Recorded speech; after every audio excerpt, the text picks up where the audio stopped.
ఓం నమ శివాయ. కైలాస పర్వతంపై అర్ధరాత్రి నిశ్శబ్దం. గాలి కూడా ఆగిపోయింది. ఆ సమయాన శివయ్య లోతైన ధ్యానంలో ఉన్నారు. అప్పుడే పార్వతీదేవి ఒక ప్రశ్న అడిగింది. ప్రభు, శివరాత్రి రహస్యం ఏమిటి? ఆ ప్రశ్న శివుడు చెప్పిన సమాధానం ఏమిటంటే, మనుషులు ఎప్పుడు వినని ఒక దివ్య గాథ ఇది. ఆ రాత్రి ఎందుకు అంత శక్తివంతం? ఎందుకు ఒక్క జాగారం జీవితాన్ని మార్చగలదు? ఎందుకు ఆ రాత్రి శివుని పేరు జపిస్తే పాపాలు భస్మమవుతాయి? ఈరోజు మీరు వినబోయేది సాధారణమైన కథ కాదు. శివుడే స్వయంగా పార్వతీదేవికి చెప్పిన రహస్యతత్వం. ఈ వీడియో చివరి వరకు చూస్తే మీకు శివతత్వం యొక్క అసలైన శక్తి తెలుస్తుంది. రాత్రి జాగారం ఉన్నవాళ్ళు ఈ కథ వింటే మరింత ఫలితం లభిస్తుందని అంటారు. కాబట్టి మీరు సిద్ధంగా ఉన్నారా? ఇప్పుడు ప్రారంభిద్దాం ఈ దివ్య రహస్య గాథను. ఆలస్యం చేయకుండా వీడియోలోకి వెళ్ళిపోదాం. శివరాత్రి అంటేనే ఉపవాసం, జాగరణ. ఇవి మిగతా పండుగలతో పోలిస్తే మహాశివరాత్రి రోజే ప్రత్యేకం. రాత్రి వేళ పూజలు ఆచరించడం ఈ శివరాత్రి రోజు పండుగ రోజు మనం చూస్తాం.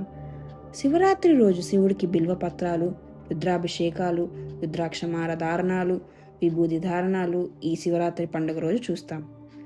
అయితే కేవలం ప్రతి పండగలాగే ఏదో పూజలు అభిషేకాలతో శివుణ్ణి పూజించడమేనా, లేదా ఈ పండగ వల్ల ఏమైనా ఇతర ఆధ్యాత్మిక ప్రయోజనాలు ఉన్నాయా అని ఆలోచిస్తే ఉన్నాయి అనే సమాధానం మనకు కనిపిస్తుంది. అందుకే ఉదాహరణంగా లింగ పురాణంలో ఒక చక్కటి కథ ఉంది. ఈ పరమశివుడు చెప్పిన కథ ఏమిటంటే, శివుడు ఆజ్ఞ లేనిదే చీమైనా కుట్టదు అనే విషయం మనందరికీ తెలిసినదే. ప్రకృతిలో దైవాజ్ఞ లేనిదే ఏమీ జరగదనే విషయం ఈ సామెత ద్వారా మనకు అర్థమవుతుంది. ముఖ్యంగా మహాశివరాత్రి పర్వదిన రోజు ఆ పరమేశ్వరుడు ఆజ్ఞ లేనిది ఏదీ జరగదు. అందుకే శివరాత్రి రోజు పరమశివుడు అనుగ్రహం కోసం భక్తులు ఉపవాసాలు, జాగరణాలు, రుద్రాభిషేకాలు, రుద్రాక్షమాల ధారణాలు, విభూది ధారణాలు చేస్తారు. అయితే ఈ పర్వదినం రోజు ఏదో పూజ చేశామన్నట్లు కాకుండా కఠినమైన భక్తి శ్రద్ధలతో ఆచరిస్తే ఆ పరమశివుడు అనుగ్రహం కలుగుతుందని భావిస్తారు. ఈ ప్రశ్నకు సమాధానం మనకు తెలియాలంటే సాక్షాత్తు ఈ పరమేశ్వరుడు మహాశివరాత్రి రోజు వ్రతం విశిష్టత ఒక కథ రూపంలో పార్వతీదేవికి చెప్పాడట. ఆ కథ ఏంటో ఇప్పుడు మనం తెలుసుకుందాం. పూర్వం ఒక బోయవాడు ఉండేవాడు. వేట అతని వృత్తి. ప్రతిరోజు ఉదయాన్నే వేటకు వెళ్ళడం, సాయంత్రానికి ఏదో జంతువుని చంపి తీసుకొచ్చి దానితో కుటుంబం పోషించడం ఇదే అతని దినచర్య. అయితే ప్రతిరోజులాగే ఒకరోజు ఉదయాన్నే వేటకు వెళ్ళాడు. సాయంత్రం చీకటి పడుతున్న ఆ రోజు ఒక్క జంతువు కూడా దొరకలేదు. దాంతో ఎంతో నిరాశగా ఇంటి ముఖం పట్టాడు.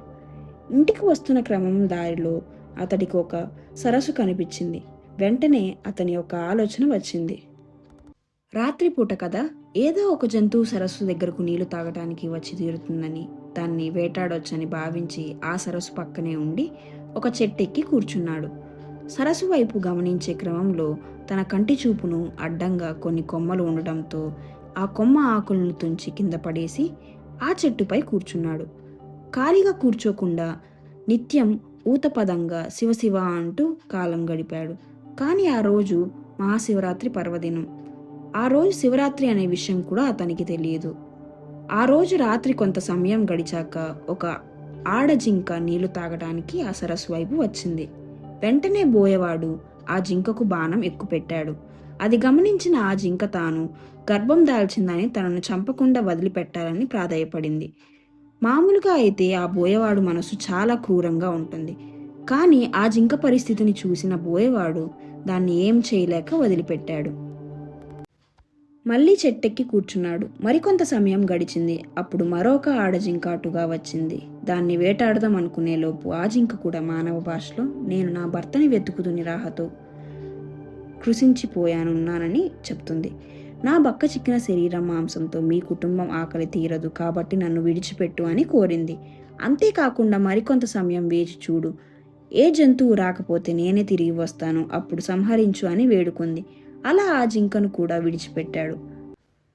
కొంత సమయం తర్వాత ఒక మగజింక అక్కడికి వచ్చింది. ఇదే సరైన సమయం అని భావించి ఆ మగజింకకు బాణం సంచరిద్దామనుకునే సమయానికి అది కూడా మాట్లాడుతూ 2 ఆడజింకలు ఈ వైపు వచ్చాయా అని బోయవాడిని అడిగింది. అప్పుడు బోయవాడు అవును వచ్చాయి, తనకు ఈరోజు ఏ జంతువు దొరకపోతే తామే వస్తాయని కూడా చెప్పినట్లు ఈ మగజింకకు చెప్తాడు. అవునా, అయితే ఆ 2 ఆడజింకలు ఒకసారి చూసుకొని వస్తానని, ఆ తర్వాత నిన్ను సంహరించమని చెప్పి వెళ్ళిపోయింది. ఇంతలో తెల్లవారుజామున సూర్యోదయం సమయం అవుతుంది. ఇక ఆ బోయవాడు వస్తామని మాట ఇచ్చి వెళ్ళిన 3 జింకల కోసం ఆశగా ఎదురు చూస్తూ ఆ చెట్టు మీదే కూర్చున్నాడు. ఇంతలో మరొక జింక వచ్చింది. దాని పిల్ల రావటం కనిపించింది. దీనిని సంహరిద్దామని విల్లు ఎక్కుపెట్టడంతో ఆ జింక కూడా తన బిడ్డ ఇంటి దగ్గర విడిచిపెట్టి వస్తానని, అప్పటి వరకు ఆగాలని చెప్పేసి వెళ్ళింది.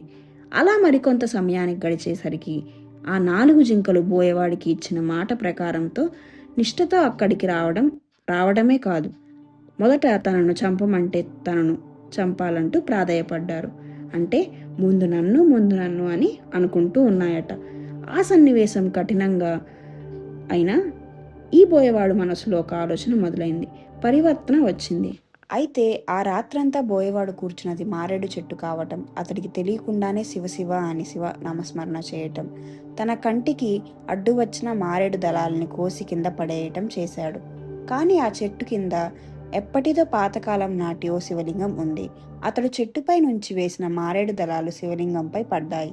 వేట కోసం 4 జాములు మెలకువతో ఉన్నాడు. అతడికి తెలియకుండానే జాగరణ ఫలితం దక్కింది. ఎంతో క్రూరాత్ముడు అయినప్పటికీ అతను చేసిన పుణ్యకార్యాల వల్ల అతడికి తెలియకుండానే మనసు నిర్మలమైంది. పైగా ఆ 4 జింకలు సత్యనిష్టతో తిరిగి రావటం అతడి మనసు పూర్తిగా మార్చివేసింది. అందులోనూ ఆ రాత్రి మహాశివరాత్రి, ఆ రోజు శివరాత్రి పర్వదినం అని అతనికి తెలియకపోయినా అనుకోకుండా చేసిన పుణ్యకార్యాల వల్ల అతడిలో సత్ప్రవర్తన కలిగింది. అప్పటి నుంచి హింసను విడిచిపెట్టాడు. ఆ జింకలకు సైతం సత్యనిష్టతో ఉండటంతో పరమేశ్వరుడి అనుగ్రహం వల్ల ఆకాశంలో మృగశిర నక్షత్రంగా మారాయి. ఆ బోయేవాడు సైతం మృగశిర నక్షత్రానికి వెనుక ఉజ్వలంగా ప్రకాశిస్తూ లుబ్ధక నక్షత్రం అనే పేరుతో నిలిచిపోయాడు. దీన్ని బట్టి మనం గ్రహించాల్సింది ఏమిటంటే, హింస చెయ్యాలని అనుకున్నప్పుడు ఒక్క క్షణకాలం పాటు ఆగి ఆలోచిస్తే మన మనసు ఆ ఆలోచన నుంచి మారగలుగుతుంది. బోయవాడు విషయంలో కూడా ఇదే జరిగింది. జింకలను చంపాలని అనుకోవడంలో కాలయాపన అతన్ని చివరి వరకు అహింసామూర్తిగా, ధర్మచరణమూర్తిగా నిలిపింది. సత్యం, అహింస మార్గాన్ని అనుసరించిన వారు స్థిరమైన కీర్తితో నిలిచిపోతారనే సందేశం ఈ శివరాత్రి కథలో మనకు కనిపిస్తుంది. ముఖ్యంగా ఏమిటంటే, ఈ కథనంలో సమాచారం మత విశ్వాసాలపై ఆధారపడి ఉంది. ఇది కేవలం అవగాహన కోసం మాత్రమే కాదు, కొన్ని శాస్త్రాలలో కొందరు నిపుణులు పేర్కొన్న అంశాల ఆధారంగా తెలియజేశాను. వీటికి శాస్త్రీయ ఆధారాలు లేవు. వీటిని ఎంతవరకు విశ్వసించాలనేది మీ వ్యక్తిగత విషయం. సమయం తెలుగు వీటిని ధృవీకరించడం లేదు, అంతే. ఈ రోజుటి వీడియో ఇదండి. అందరికీ మహాశివరాత్రి శుభాకాంక్షలు. మీకు కనుక ఈ వీడియో నచ్చినట్లయితే please do like, share and comment. కొత్తగా వచ్చిన వాళ్ళు ఛానల్ని సబ్స్క్రైబ్ చేసుకోవటం మర్చిపోకండి. అలాగే బెల్ ఐకాన్ క్లిక్ చేయండి. Thanks for watching.